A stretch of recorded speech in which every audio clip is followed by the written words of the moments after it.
We don't walk away from our allies. We stand with them.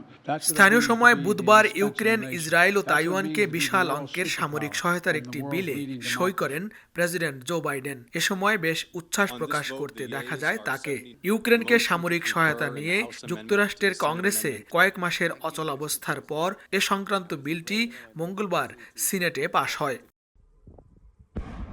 ইউক্রেনে রাশিয়ার হামলা জোরদার, ইরান ইসরায়েল পাল্টাপাল্টি হামলা, সব মিলিয়ে চরম বেকায়দায় মার্কিন প্রেসিডেন্ট জো বাইডেন। বৈশ্বিক সংকটের কারণে নির্বাচনের ঠিক আগ মুহূর্তে কঠিন চ্যালেঞ্জের মুখে মার্কিন প্রেসিডেন্ট জো বাইডেন। এরই মধ্যে ইউক্রেন, ইসরায়েল ও তাইওয়ানকে বিশাল অঙ্কের সামরিক সহায়তা দিলেন তিনি। $9,500 কোটি মধ্যে $6,100 কোটি দেয়া হবে ইউক্রেনকে। এছাড়া ইসরায়েলকে দেয়া হবে $2,600 কোটি। আর চীনের হুমকি মোকাবিলায় তাইওয়ানের সামরিক শক্তি জোরদারে দেয়া হবে আরও $800 কোটি। এছাড়া গাজায় মানবিক সহায়তার জন্য অনুমোদন দেয়া হয়েছে অতিরিক্ত $100 কোটি।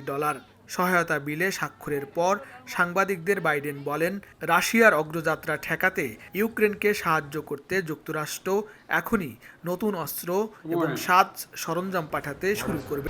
1, 2, 3 ঢাকায় জমি জিতে নিন 100% ক্যাশব্যাক সহ 20 কোটি টাকার পুরস্কার। It's a good day for America, it's a good day for Europe, and it's a good day for world peace, for real. This is consequential.